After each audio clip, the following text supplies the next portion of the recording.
Pitcher Mike Fiers has a 4.15 career ERA, and he's lost more games than he's won, but he could turn out to be a solid pickup for the rebuilding Tigers. Photo, Ben Margot/Associated Press.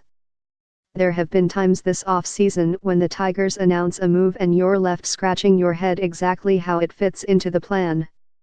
And there are others where a move simply makes so much sense it restores some of your hope in a grand scheme.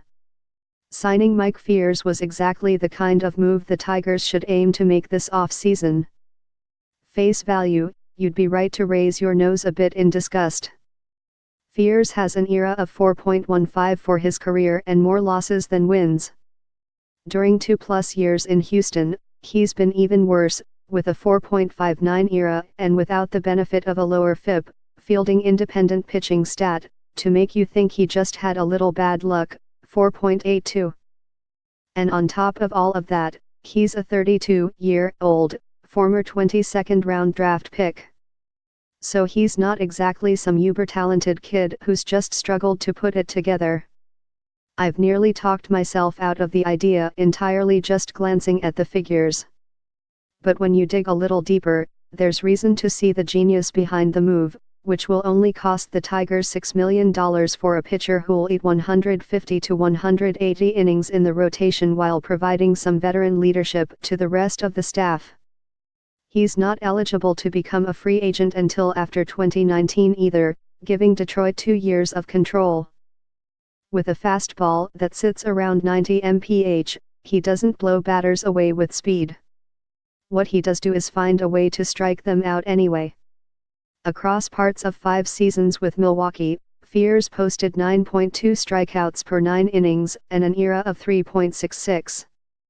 Anything above a strikeout per inning is a pretty good indicator a pitcher is going to be able to more than hold his own.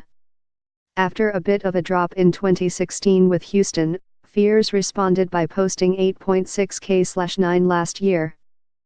The two areas he struggled were in limiting walks and in keeping the ball in the park.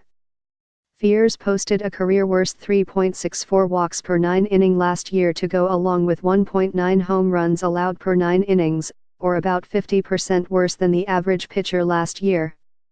Oh, and there's one final piece to this puzzle. Fiers' pitching coach in the Milwaukee farm system was Chris Bosio, who'll be joining incoming manager Ron Gardenhire's staff for the upcoming season. Bosio served as pitching coach for the Chicago Cubs during most of Fiers' major league career, but in that capacity helped his club go from one of the worst pitching staffs in the majors to one of the best. Jake Arrieta won the NL Cy Young Award in 2015, but only after flailing to a 5.46 ERA in 4 seasons in Baltimore. Multiple other mid-level projects turned their careers around in Chicago under Bosio, as well.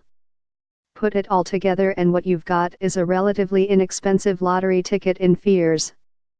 Best case scenario, he puts up numbers closer to what he did in Milwaukee, giving the Tigers a boost as they surprisingly compete for the playoffs, or a nice trade chip as they more likely tank in 2018. Worst case, they pay him his $6 million and send him on his merry way after 2018 if any of the pitching prospects make an early case for the rotation.